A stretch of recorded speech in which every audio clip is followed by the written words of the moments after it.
So my best guess is when you think of the opera, you probably are thinking of ladies with big old titties and even bigger diaphragms on stage singing their souls off.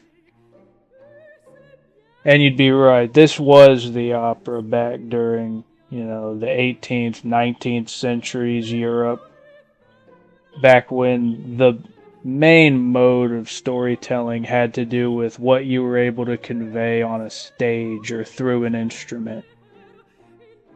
The theater goes all the way back to ancient Greece and the amphitheater, but particularly in the Enlightenment, post Enlightenment eras of Europe, there was this major emphasis on opulent, over the top musicality. Huge compositional pieces like from Mozart and, like minded composers, where there's something, the opera house was something kind of genteel.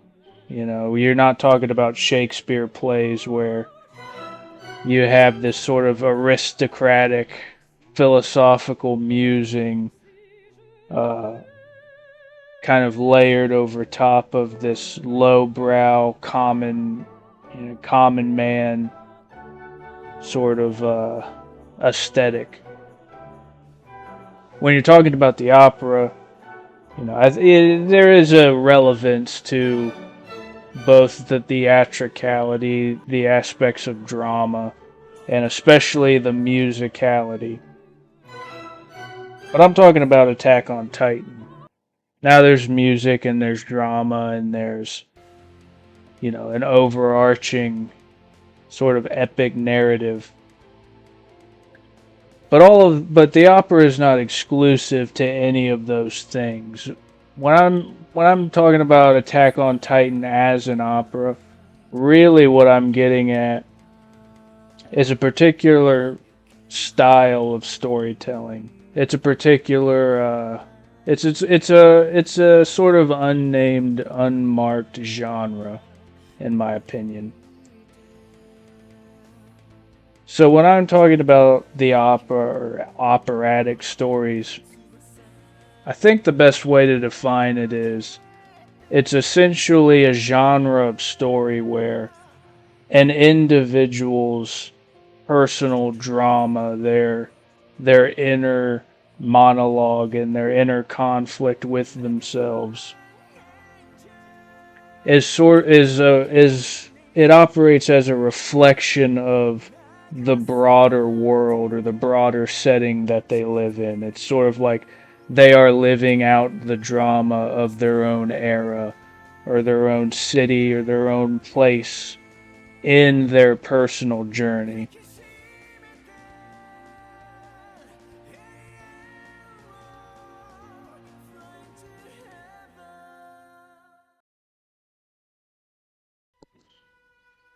So Joseph Campbell's concept of the hero's journey, it's a sort of standardized version of what Campbell found to be. There's a universal narrative that you find in world mythology and, religious figures, and especially in fiction. People love to hear stories about personal transformations, like characters, like Harry Potter or Luke Skywalker or Frodo Baggins, where they have an external goal, but in the process of reaching this goal, they have to undergo a personal transformation so that by the time they reach this external goal, there's also dual this dual sense of, okay, I achieved my goal, but this unacknowledged, unspoken, unknown goal of I want to be the best version of myself. That's the hero's journey.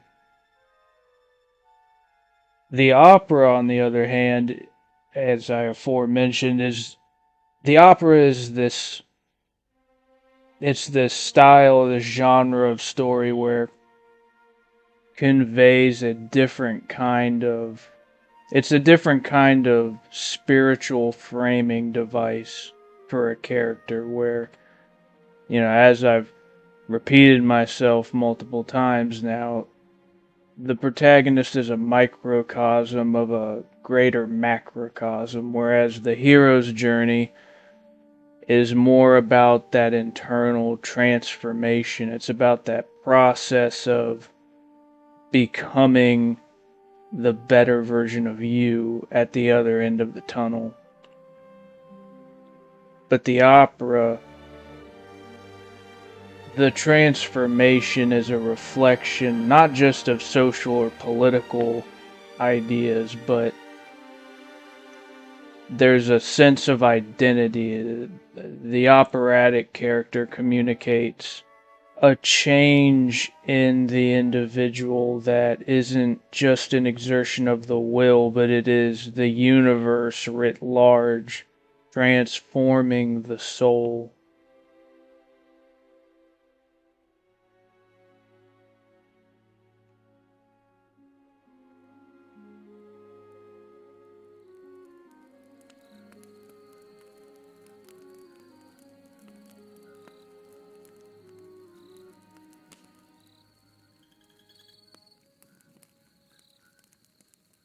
So now that I have that established, what exactly I mean when I say that Attack on Titan is an operatic story or an opera, that's essentially what I mean.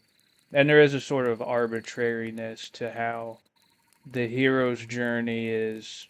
It's the sort of implicit structure of, it's a sort of inside transformation where the process takes place from the inside out, whereas the opera is more a matter of the outside in transformation. But they are essentially two sides of the same coin.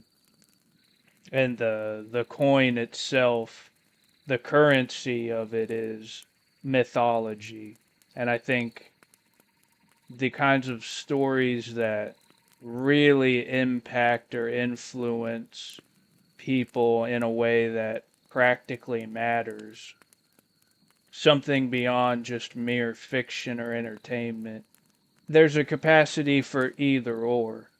And in fact, a lot of these movies and these ideas that I'm referencing, there's components of both. They are all one way or another modern myths.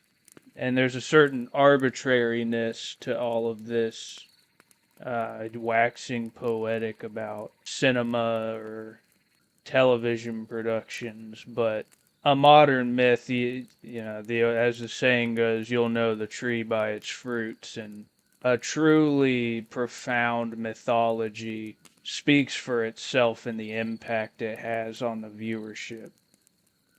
But with all that out of the way, I can move on to the real meat and potatoes of what exactly is so profound in Attack on Titan in comparison to more recent franchises or cinematic pieces of the last 5-10 years, and to finish setting the stage for what's truly what's of real import in Attack on Titan.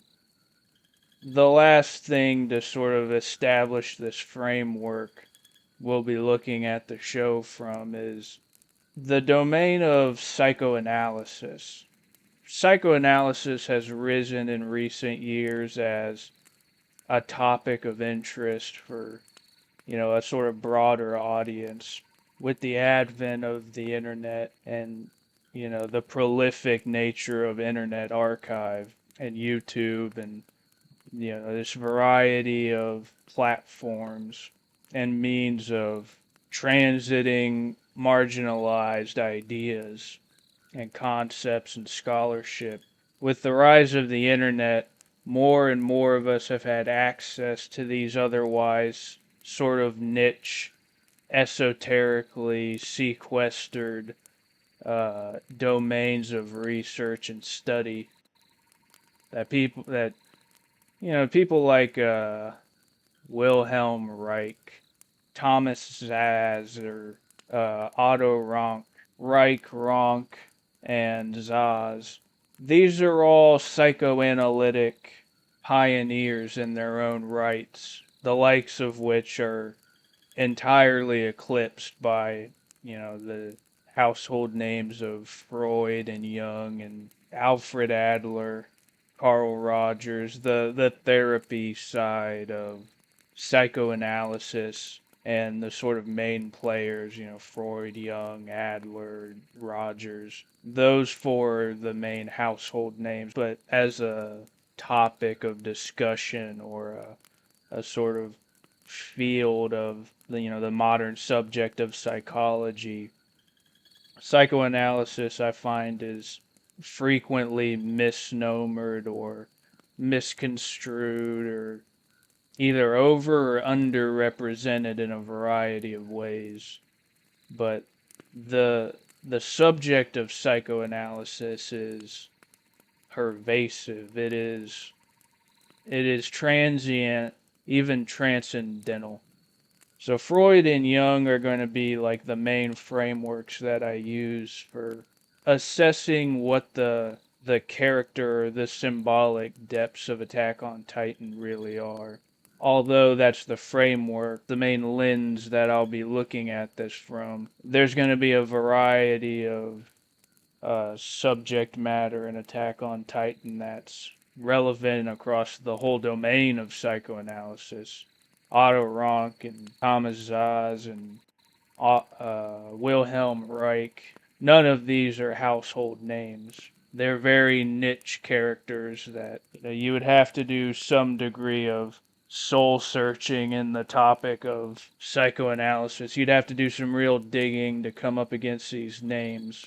Although I'll likely be frequently making the case that they should be household names. These are maverick scholars that have been sort of excised from the sort of mainstream academic curricula of today. Freud and Jung's theories of the unconscious mind and the idea of how the human psyche operates. In this structure, Freud has a somewhat simpler model of how the process of human mentalism takes place, but he and Jung both take pains to dissect and codify what takes place in the human psyche in a way totally different from B.F. Skinner's behaviorist psychology. Behaviorism is sort of the angle of psychology that looks at the practical uses or the conditional, like the functional uses of psychology. But there's a lot that gets missed when you're sort of comparing notes on human behavior to how mice and, other similar mammals are structured in the way that they process and think and problem solve and respond to reward systems. But you'll find that it's not uncommon for Sigmund Freud and Carl Jung's more illustrative, more eclectic ways of deciphering the human mind. There lends itself more to literary analysis akin to how I'm examining Attack on Titan.